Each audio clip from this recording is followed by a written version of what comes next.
कुरुते प्रबोधसमये स्वात्मानमेवाद्वयम् तस्मै श्रीगुरुमूर्तये नमः। श्रीदक्षिणामूर्तये ॐ शान्ति शान्ति शान्ति।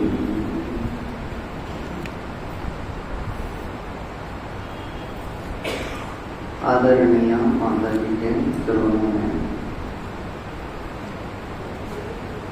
श्रीमद् भगवद गीता के 7वें अध्याय के ऊपर कुछ विचार करेंगे। भगवद गीता 18 अध्याय है। 18 अध्याय में से पहला जो 6 अध्याय है उसमें जीव का स्वरूप वर्णन है।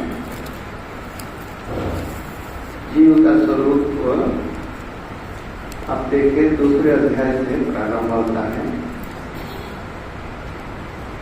न जायते मरियते वा कदाचित्, इसका जन्म नहीं है, मृत्यु नहीं है, 6 भाव विकार नहीं है। और सांसी जीर्णानी यथा विहाय करके शरीर से हम अलग हैं। वो चीज बता रहे हैं। सवेरे भी वही मदरसा प्रसंग है। हमारा स्वभाव इधर उधर घुस जाता है थोड़ा।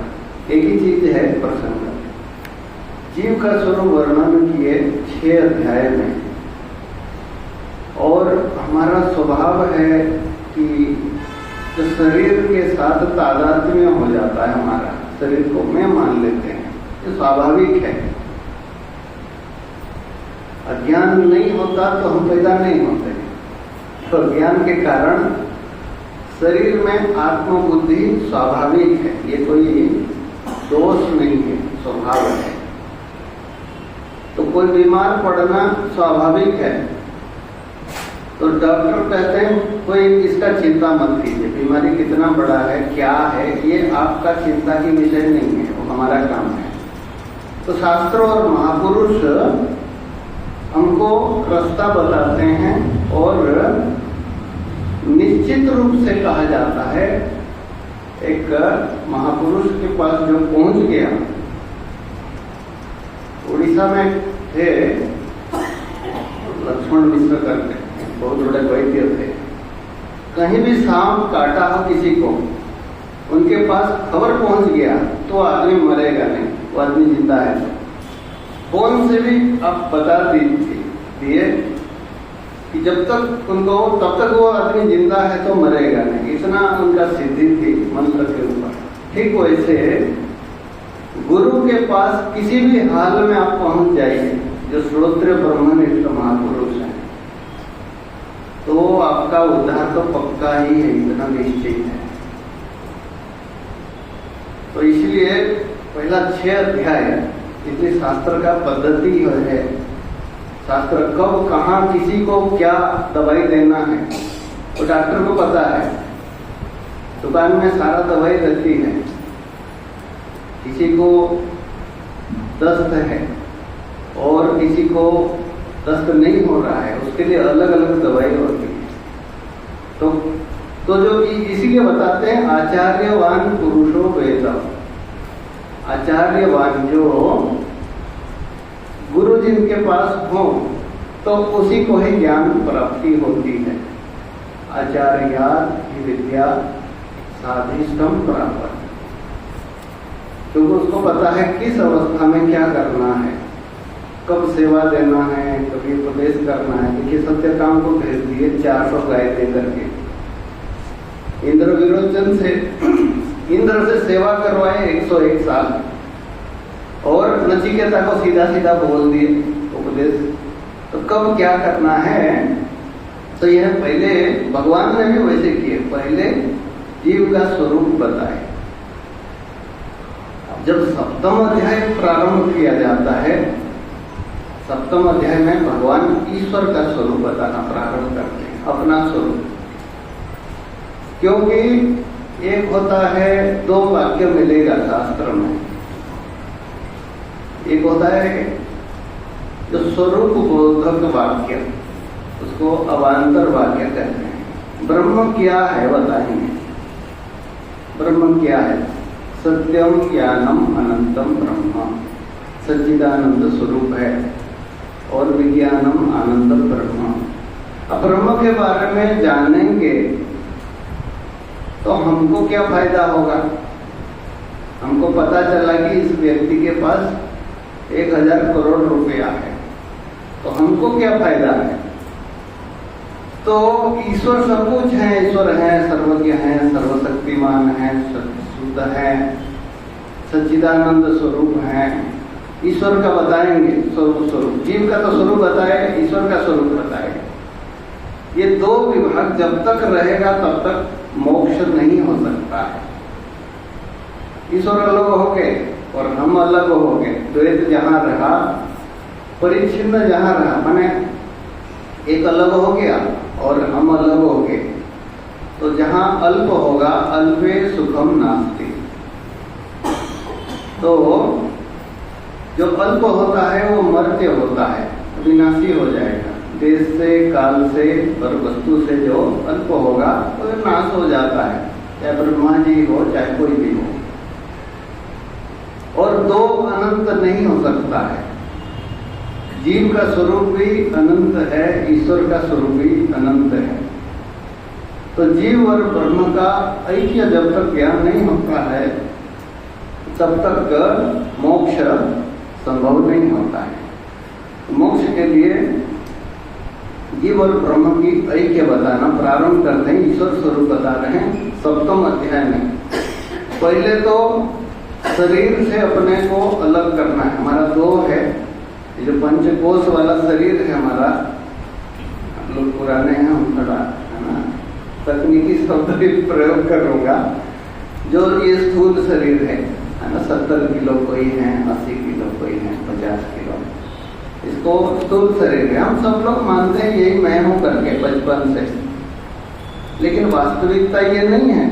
हम तो ये शरीर कितना छोड़ चुके हैं। जिसको आप एक कहते हैं, उसको जाति स्मर कहा जाता है। पतंजलि योग दर्शन में आता है, जो अपरिग्रह प्रतिष्ठा में रहेगा तो पूर्व जन्म का याद आ जाता है। पूर्व जन्म का याद नहीं होना अच्छा है, क्योंकि पिछले जन्म में क्या थे क्या नहीं थे जानकर कोई फायदा नहीं। एक जन्म से इतने परेशान हैं हम, तो भगवान की कृपा है।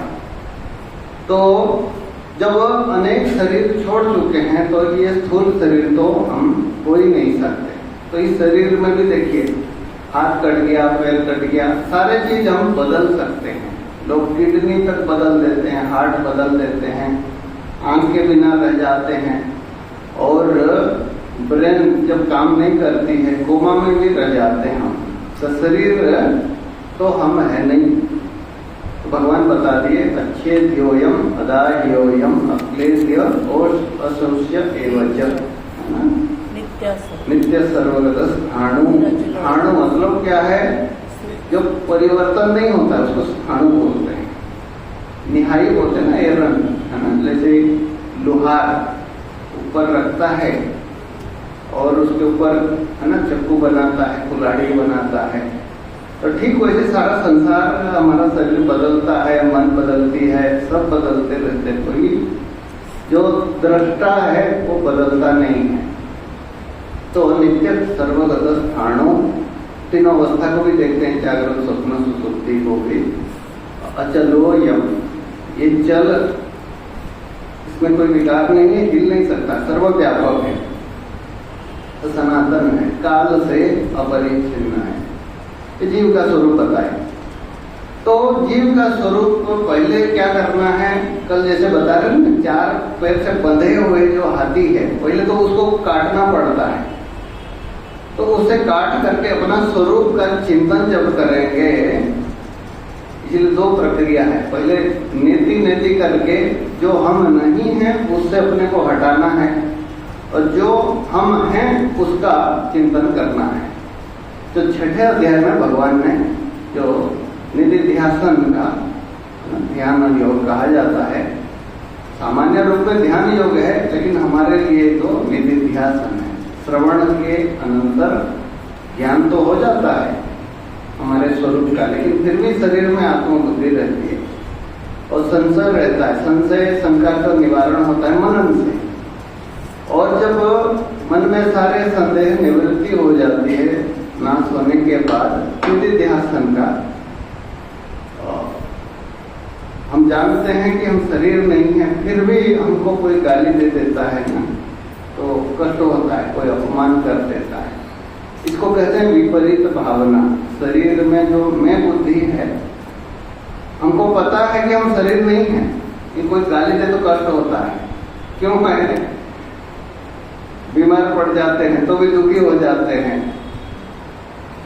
इसीलिए कि शरीर में आत्मबुद्धि एक, इसको कहते हैं विपरीत भावना। तो जानने में कुछ समय लगता है। जैसे आपको पता लग गया सांप नहीं है, फिर भी डर लगता है। जब नया नया प्लास्टिक का सांप आया था ना, आपको पता होता है हमको ये प्लास्टिक का है, फिर भी जब बच्चे लोग फेंक देते हैं डर लगता था हमको। ये जो ज्ञान है मैंने उसमें अज्ञान नहीं है, संशय भी नहीं है, लेकिन एक विपरीत भावना जो शरीर में मैं बुद्धि, उसको हटाने के लिए छठे अध्याय का आदमी बैठ जाए। जब बृहदारण्य का प्रसंग आता है, कोई राजकुमार जैसे बचपन से चुरा लिए थे, वो भील है ना, जंगल में रहा, बचपन से वो रहा कि अपने को भील मानता था।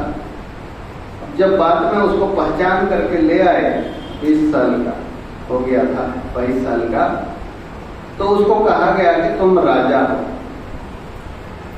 तो कहा रहा है, बोले मेरे पिताजी तो आदिवासी हैं, गरीब लोग हैं हम, मैं कैसे राजा हो सकता हूँ।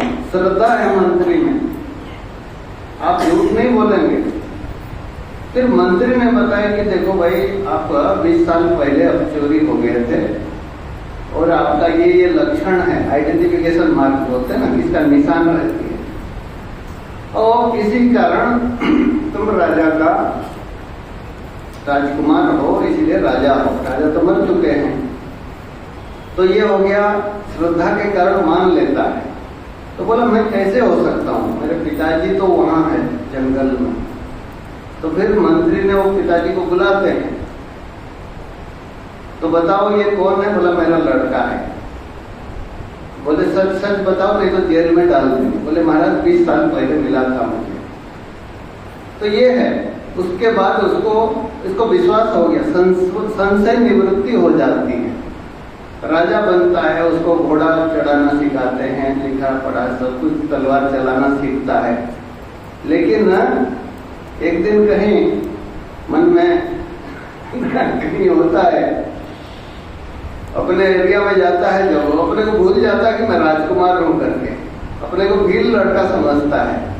तो उसके जब मन में आता है, जो लड्डू बांटते हैं कोई, जैसे कोई अपना हाथ फैला देता है, तो फिर मन में आता है, ध्यान आता है कि चलो भाई, अरे भाई मैं तो राजा हूं, भिखारी नहीं हूं। तो ये जो विपरीत भावना है, उसको निवृत्ति के लिए उसको क्या करना पड़ेगा, बैठ करके चिंतन करना है कि मैं राजा हूं, मैं भिखारी नहीं हूं। यही छठे अध्याय में है। हम शरीर नहीं है, हम शुद्ध चैतन्य ही हैं। तो इसी को योग कहा गया है। योग जो है भगवान गीता में बताए, तम विद्या बुद्धि संयोगम वियोगम योग संगीतम। तो दुख संयोग का वियोग जो है उसको योग कहा गया है। अपने स्वरूप के ज्ञान से दुख से मुक्ति होती है। इसीलिए भगवान बताए अपना जो स्वरूप का ज्ञान है, तो उसके लिए ध्यान का छठे अध्याय में बताए, तपस्वीभ्यो धिको योगी। जो तपस्या करने से कोई व्यक्ति, जैसे विश्वामित्र एक अलग स्वर्ग भी बना दी, लेकिन तपस्या के कारण वो तो कोई मुक्ति नहीं है। योगी श्रेष्ठ है। योगी मतलब जो निधिध्यासन परायण है, श्रवण मनन के अनंतर जो योगी है वो श्रेष्ठ है। तपस्वी भ्यो धिको योगी, ज्ञानी भ्यो भी मनो धिको। यहाँ ज्ञानी का अर्थ शास्त्र ज्ञानी, शास्त्र का ज्ञान है। जैसे नारद जी को सारे चारों वेद कंठस्थ था और शिक्षा, कल्प, व्याकरण आदि, ऐसे ज्ञानी से भी श्रेष्ठ है योगी, जो श्रवण मनन के अनंतर बाद में अपना ध्यान करता है परमात्मा तत्व का, अपने स्वरूप का। और तपस्वी भी को योगी, ज्ञानी भी तो में तो और तीसरा पंक्ति क्या है? कर्मी जो है, कर्म करते आप ब्रह्मलोक तक जा सकते हैं, फिर लौट के आना पड़ता है। कर्मी से भी योगी श्रेष्ठ है, क्योंकि वो भगवत प्राप्ति कर लेता है। इसलिए तस्मात् योगी भवार्जुन। तो योगी जो है तो परमात्मा का जो ध्यान करता है, निधिध्यासन सीधा नहीं कर सकते हैं, ये तीसरा स्तर है। श्रवण के बाद मनन है, मनन के अनंतर सीधा निधिध्यासन है। आप खुद जैसे हम कहेंगे हम सीधा निधिध्यासन करेंगे तो नहीं होता है। ये बताए, छोटा लड़का था, वो खेल रहा था, दादाजी बोले बेटा थोड़ा पढ़ाई करो, क्लास 1 में पढ़ रहा है। बोले पढ़ाई करने से क्या होगा? दूसरे क्लास में जाओगे, तो दूसरे क्लास में जाने के बाद क्या होगा? तीसरे में जाओगे। फिर बोले 10वीं में जाना है, फिर क्या होगा? 12वीं जाना है। उसके बाद क्या है? आपको डॉक्टर बनना है। उसके बाद क्या है? आपको शादी करना है, परिवार होगा, फिर रिटायर कर लेना है। तो फिर देखो, मैं जो आराम की कुर्सी में बैठ के अखबार पढ़ रहा हूँ, ऐसे आराम से पढ़ना है। बोला अभी तो मैं बैठ के पढ़ सकता हूँ ना तो वो नहीं होता है। क्रम जो है, तो इसीलिए जो निधि तपस्या तस्मात् योगी भवार्जुन। योगी जो ध्यान परायण को श्रेष्ठ बताए। और योगी नाम अभी सर्वेशा मद्गते नाम तरात्मना श्रद्धावान भजते यो माम समे युक्त तमो मत। योगी में भी श्रेष्ठ कौन है? जो मुझे अपने आत्मा का रूप में, आत्मा के रूप में श्रद्धा के साथ, श्रद्धा जो है एक श्रद्धा आपको निकाल देगा पूरी ये श्रद्धावान जो है वो संसार को पार कर जाता है। गुरु और शास्त्र में श्रद्धा है। तो ऐसे जो अपने अंतरात्मा रूप में जो ध्यान करता है वही श्रेष्ठ योगी है। यहाँ तक बता दिए 6ठे अध्याय के अंत किए। अभी 7वें अध्याय में भगवान अपना स्वरूप का वर्णन कर रहे हैं। ईश्वर स्वरूप वर्णन करेंगे और ईश्वर के साथ जीव का स्वरूप वर्णन करेंगे। उच्चारण करेंगे। अथ सप्तमोऽध्यायः।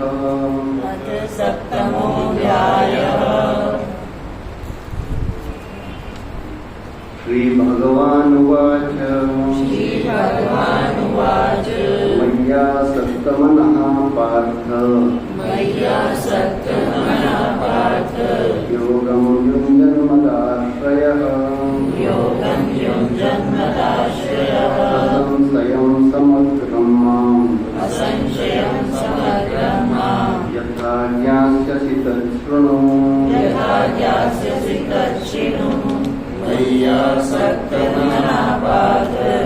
योगं युञ्जन्मदाश्रयः असंशयं समग्रं माम् यथा ज्ञास्यसि तच्छृणु। तो परमात्मा में जिसका मन आसक्त है पार्थ, ठीक है, अपने माँ का नाम याद दिलाते हैं। अरे अर्जुन, आप मामूली व्यक्ति नहीं, हम कुंती पुत्र हैं। और योगम युञ्जन, आप योग का आश्रय लेकर, कैसे? परमात्मा में ही आश्रय लेकर। ठीक है, मनुष्य का बल कम होता है, मनुष्य अल्प शक्तिमान होता है। और जब हम भगवान का आश्रय लेते हैं तो भगवान की पूरी शक्ति हमारे विपरीत हो जाता है। ये जब अर्जुन ने भगवान को चुने तो उनकी जो पूरी सेना है उनके विपरीत हो जाता है। तो फिर भी क्या है, जब भगवान का जो आश्रय लेता है वो सारा संसार को पार कर जाता है। सारा प्रतिबंधक। तो मय्यासक्त होने मदाश्रय, परमात्मा ही आश्रय जिसका है। तो हमारा जितने भी है शक्ति है सब परमात्मा की कृपा से चल रही है। आंख में देख रहे हैं, अभी देख रहे हैं, वो परमात्मा की शक्ति है। कान में सुन रहे हैं, परमात्मा की शक्ति है।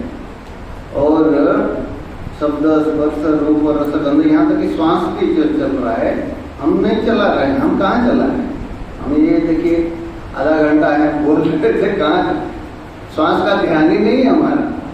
तो हमारे शरीर में खून चलाते हैं, है ना, और आंख, कान, नाक और मन सब चलाने वाले जो परमात्मा है, हम तो आश्रित हैं ही।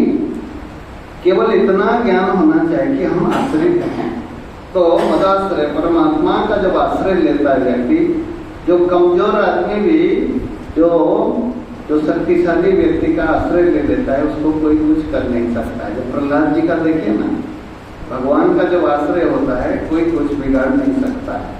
और मय्यासक्त मन जब है, चार है, संसार में चार पुरुषार्थ है, धर्म, अर्थ, काम, मोक्ष।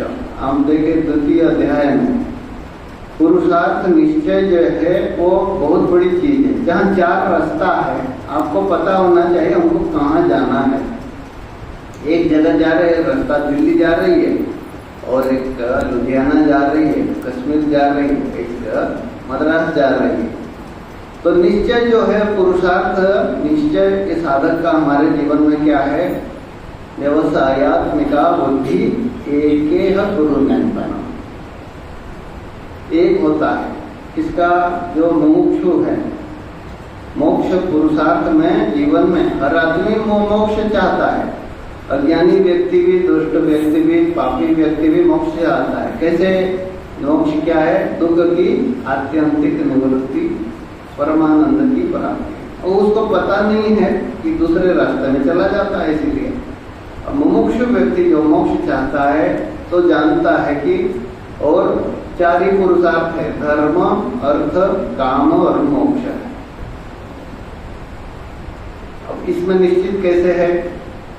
अब कोई व्यक्ति अर्थ के पीछे गया, अर्थ के कारण बाकी तीन छूट जाता है। अर्थ में ज्यादा आसक्ति है तो कामना छूट जाता है। आप देखेंगे बहुत लोग जाके मतलब दिन भर काम में लगे रहते हैं। जापान का एक लड़का था, बोला स्वामी जी हम 18 घंटा काम करते हैं। बोले और मशीन बन गए।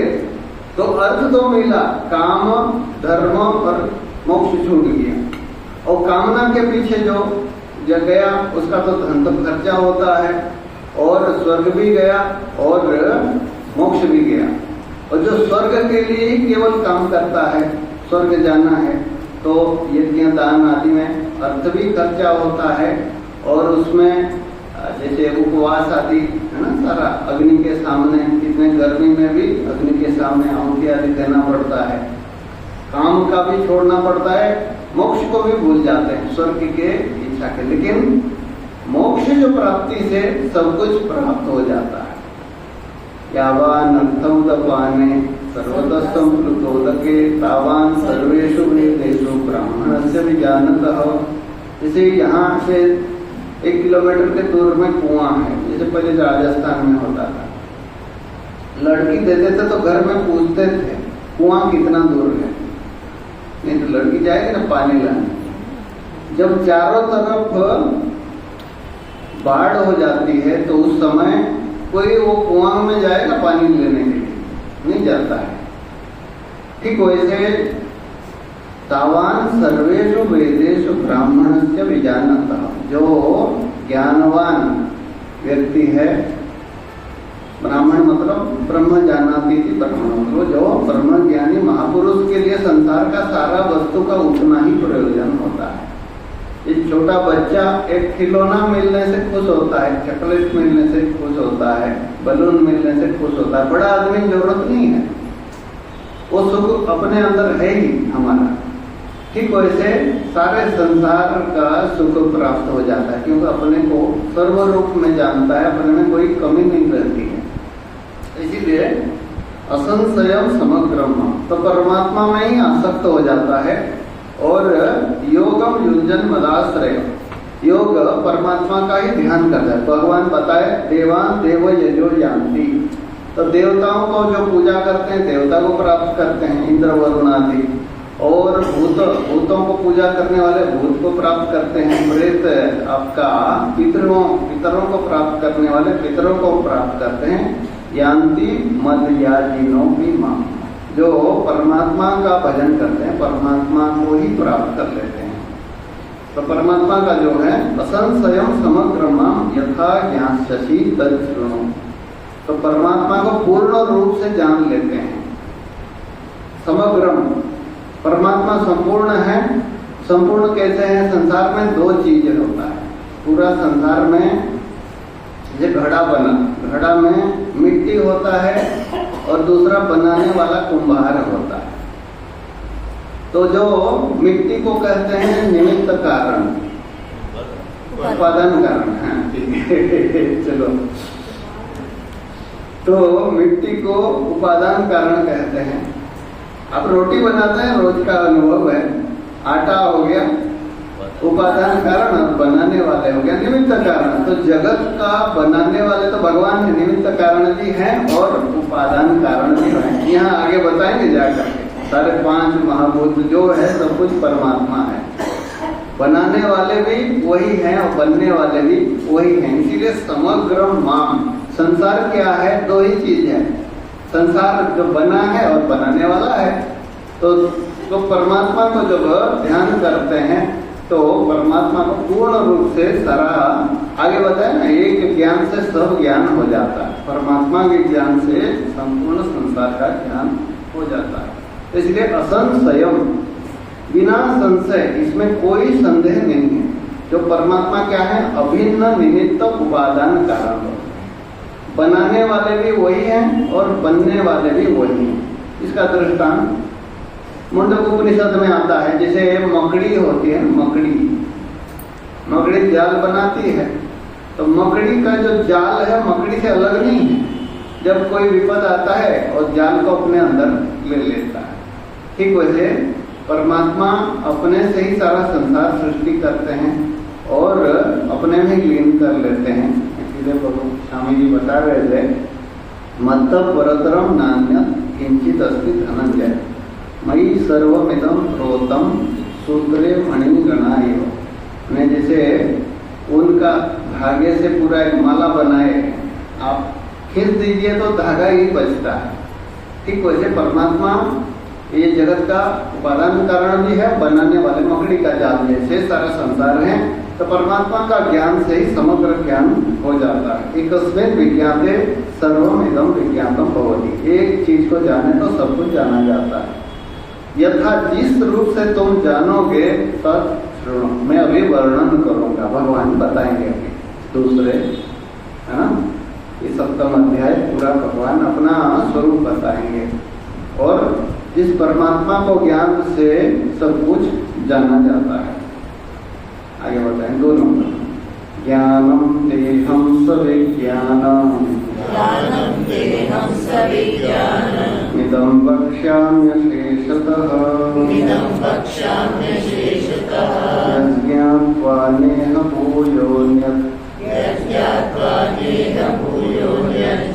ज्ञातव्यमवशिष्यते।